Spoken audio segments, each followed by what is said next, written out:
E fala, torcida São Paulina, começando mais um vídeo do canal. O vídeo de agora trazendo todas as últimas notícias do nosso São Paulo e tudo sobre o caso do Bobadilla, a treta lá com o jogador do Tajeres. Eu tô trazendo todas as atualizações. A situação do Bobadilla não tá tranquila não, viu? Quero que você comente aí a sua opinião sobre esse caso e sobre o jogo. Antes de mais nada, também sabe, deixa aí embaixo, deixa seu like, se inscreva no canal, ative o sininho de notificações, vídeo no canal todos os dias para vocês curtirem. Simbora assistir o vídeo, no final eu volto e a gente vai falar um pouco sobre o jogo e sobre toda essa polêmica aí. Créditos eleitorais, deixa a descrição, sem mais enrolação, simbora pro vídeo. Muito bem, tá aí então a acusação do jogador do Tajeres em relação ao Bobadilla, jogador do São Paulo.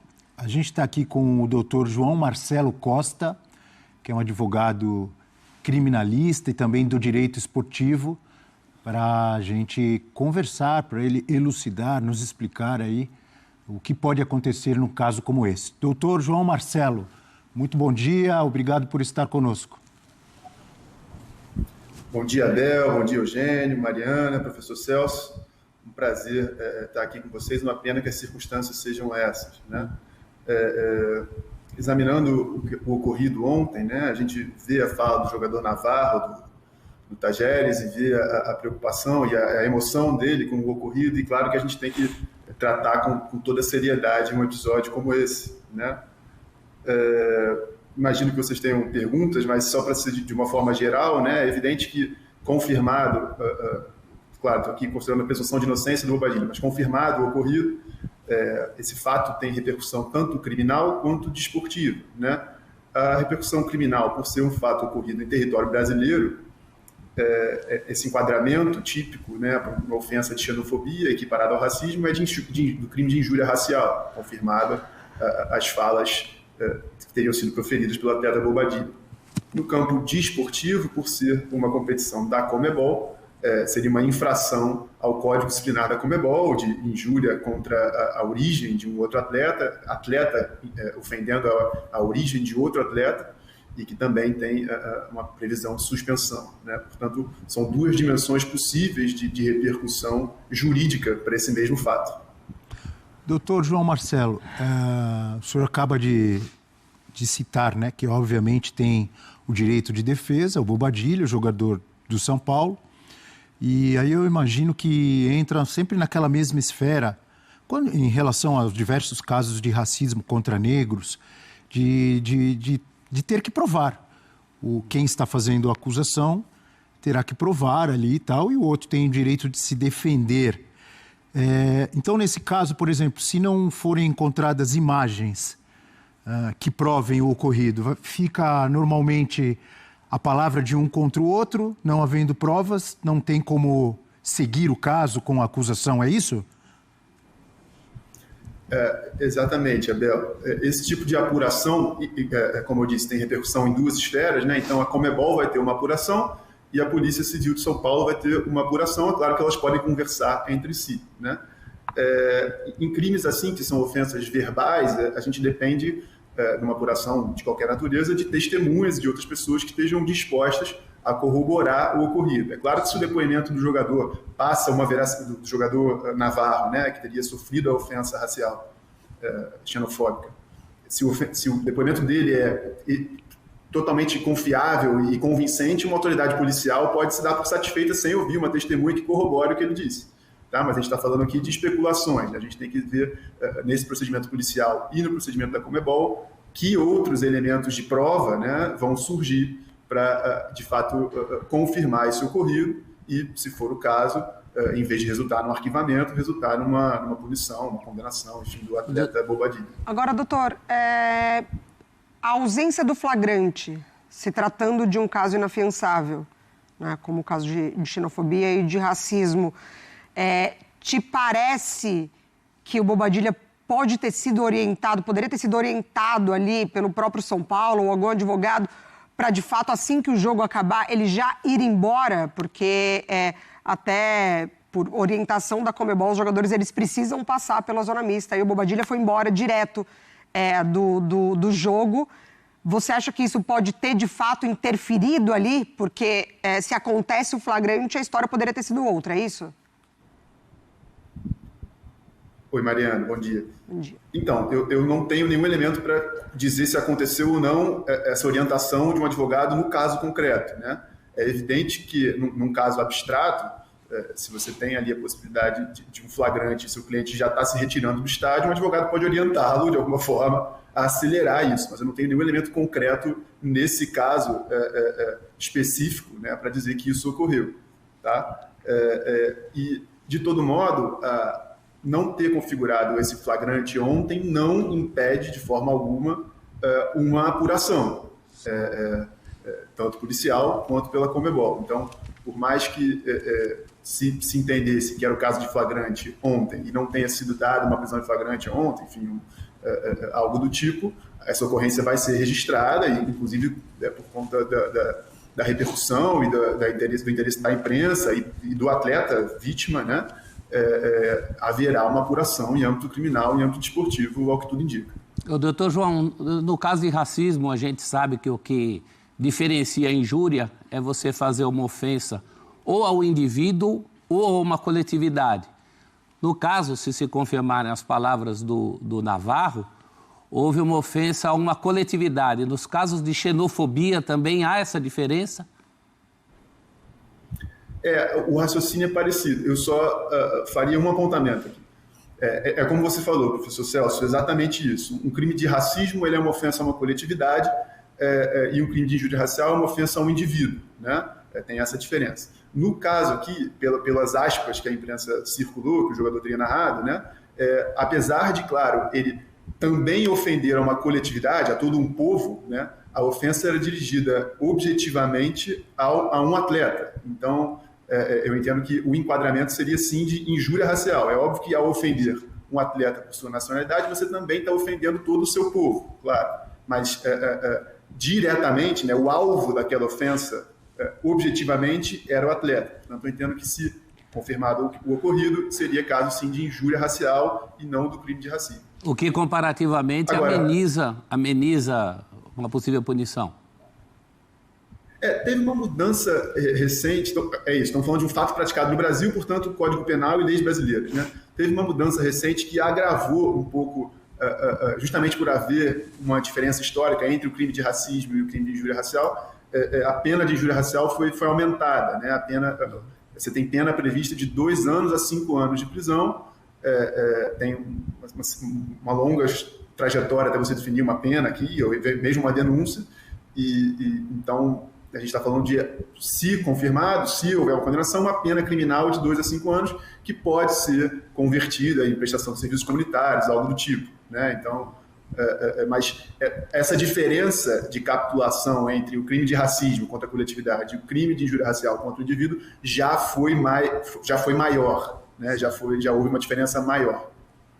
Só para pontuar, nessa Libertadores já houve um caso de suspensão de um atleta por algo semelhante. O uruguaio Pablo Cepelini, do Aliança, no jogo da fase preliminar contra o Boca, chamou um torcedor do Boca de boliviano, de forma assim a querer menosprezar, né? Pejorativa.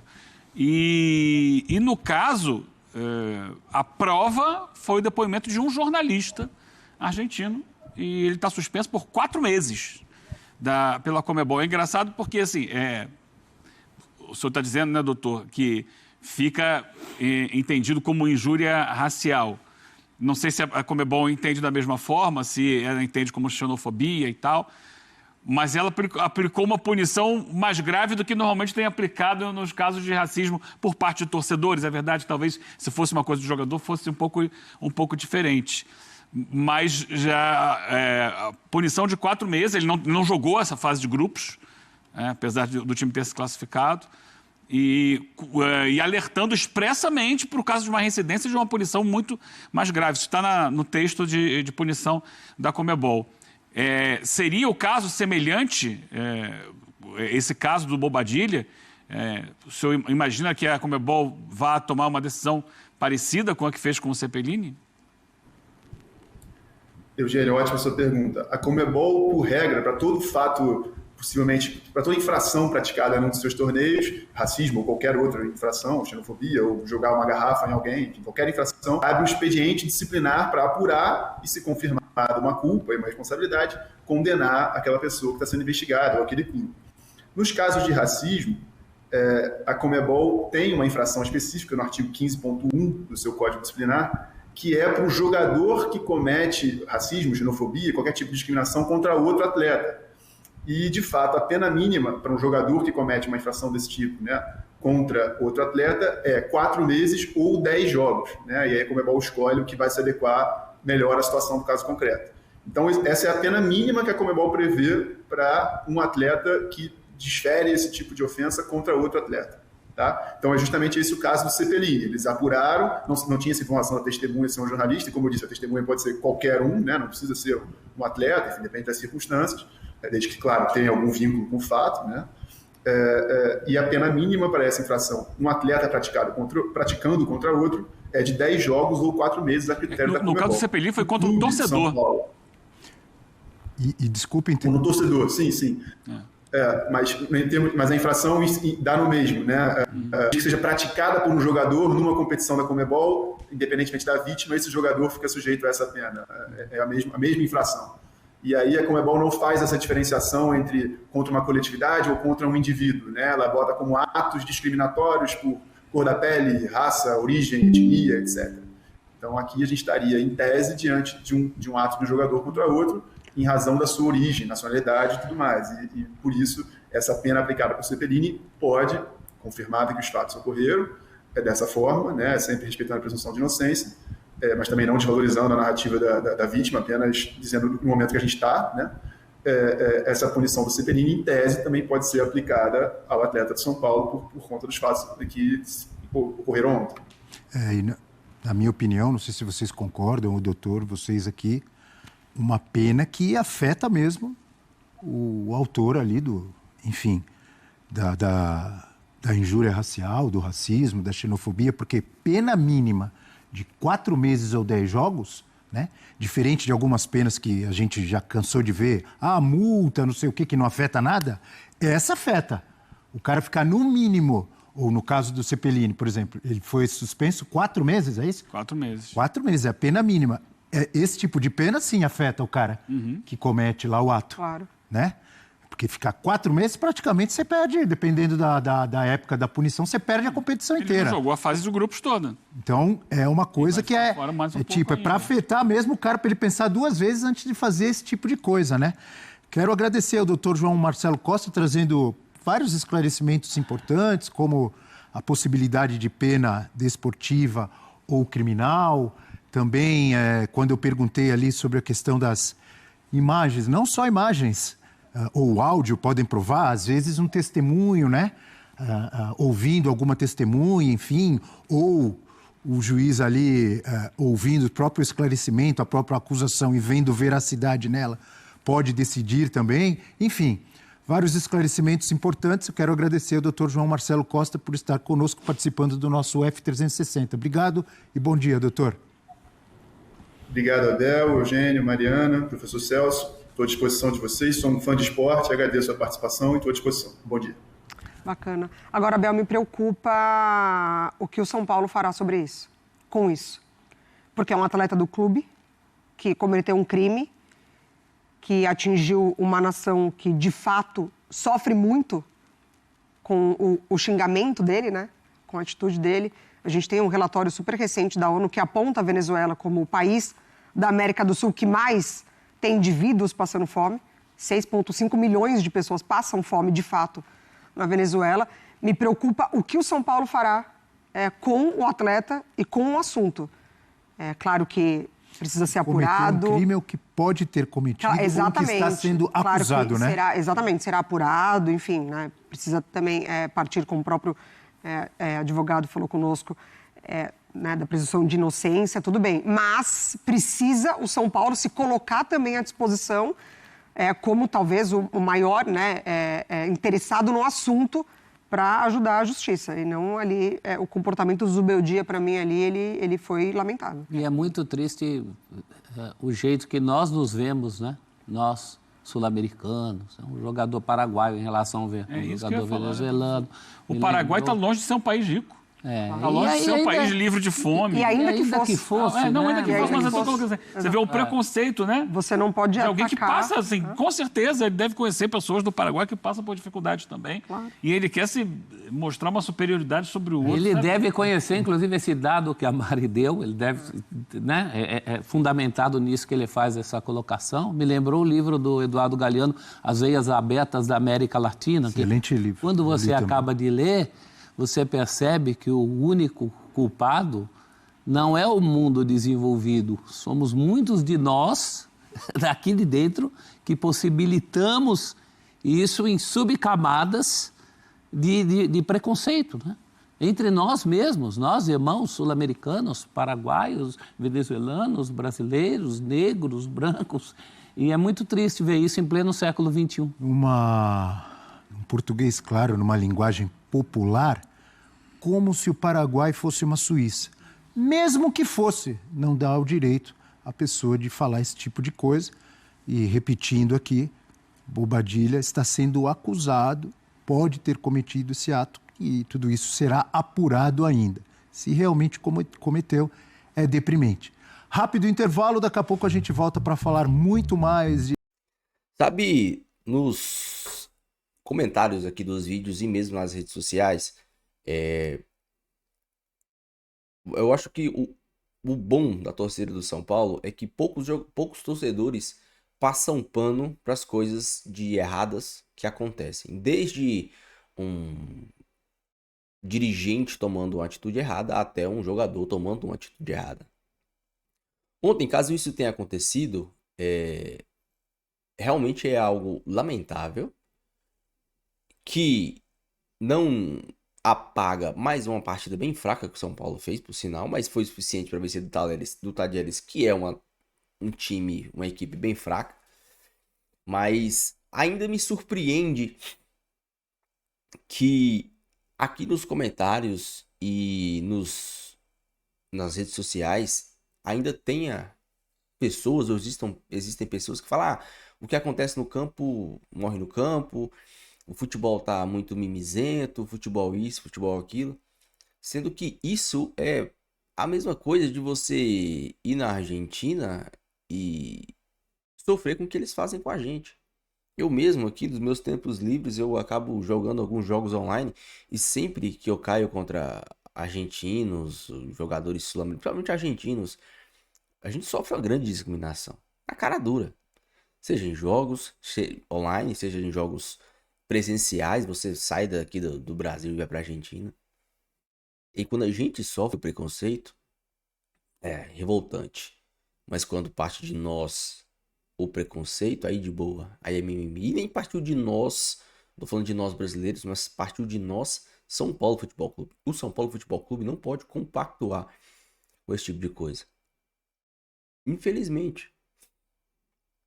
Eu prezo por um mundo, não sou aqui um direitos humanos e sabe, o politicamente correto, mas é muito diferente você defender o politicamente correto do que você defender o que é o certo.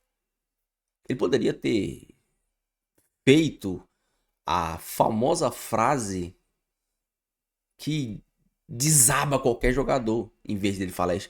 Você quer desequilibrar um jogador? Pergunta pra ele: você jogou aonde? Eu jogo no São Paulo, você joga aonde? Isso ele iria engrandecer o São Paulo e minimizar o Talleres.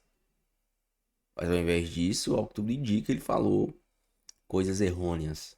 O famoso jogou aonde é algo que quebra jogadores.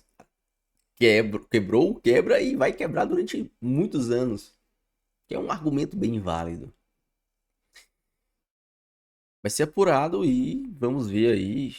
O Bobadilla, a situação dele não tá fácil. Nos comentários aqui dos vídeos e nas redes sociais, eu já vi torcedores pedindo o rompimento do contrato do Bobadilla. Ele ser literalmente demitido do São Paulo, para o São Paulo dar exemplo para que esse tipo de coisa não volte a acontecer. Né? O São Paulo sempre foi exemplo a muita coisa, Vamos ver. Dificilmente vai fazer, porque o São Paulo tá, além de estar quebrado e não ter jogador. Sobre o jogo, cara, o São Paulo fez um jogo pra vencer o Tajeres. Fez um jogo pra vencer o Tajeres.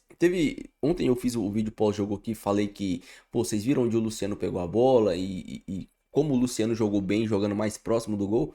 E teve um inscrito que falou assim, o Luciano jogou no mesmo lugar de sempre. Cara, o Luciano ele não jogou no mesmo lugar de sempre.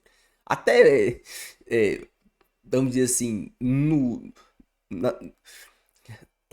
taticamente, né? Que taticamente ele jogou mais perto, mas vamos dizer assim, na arte da escalação, ele pode até ter sido colocado ali no meio, mas vocês viram onde o Luciano pegou na bola? Ele quase nunca pegou na bola no meio de campo. Pegou na bola dentro da área, na entrada da área, na meia-lua. Ali que ele tem que pegar na bola. Então o Luciano ele não jogou no mesmo lugar. O Luciano não fez as mesmas coisas. Sempre que o Luciano tá próximo da área, tá dentro da área, ele faz o que ele fez ontem. Quando o Luciano não é responsável pela criação do São Paulo, ele joga muita bola. E a gente sabe disso. Eu nunca critiquei o Luciano como atacante. O Luciano ele é um excelente segundo atacante. Como meia, pra mim, ele é completamente inútil. Completamente inútil. Prova disso é no ano passado. 12 meses e uma assistência. 12 meses e uma assistência. Mas ele fez 18 gols. Isso prova que ele dentro da área é letal. Mas que ele não é um organizador, ele não é um meia, ele não é um criador, ele não é um pifador. Ele é um finalizador e um ótimo finalizador, por sinal. Isso também não tira a característica de que ele pode fazer uma tabela dentro da área, ele pode fazer uma tabela, ele pode fazer 1-2, ele pode achar um passe, como ele achou pro Rian Francisco, que perdeu o gol. Mas aonde que ele tava? Ele não tava lá atrás dando a bola pro Rian Francisco, ele tava dentro da área, armando o chute e virando o pé dando passe pro Rian Francisco. Eu não sou do time que odeia o Luciano. Eu sou do time que odeia o Luciano como meia. Como segundo atacante, se o São Paulo jogasse num 4-4-2, com o Luciano fazendo dupla de ataque com o Caleri, com qualquer um, com o André Silva, com o Rian Francisco, eu iria estar tranquilo. Porque eu saberia que a criação do São Paulo estaria responsável por 2 caras atrás deles. E o Luciano estaria no lugar que ele rende mais. O São Paulo se classificou. E, bom, vamos ver agora o que o sorteio reserva pra gente. Deixa sua opinião, seu comentário, não esqueça de deixar o seu like e se inscrever no canal. Fique com Deus, até o próximo vídeo e valeu.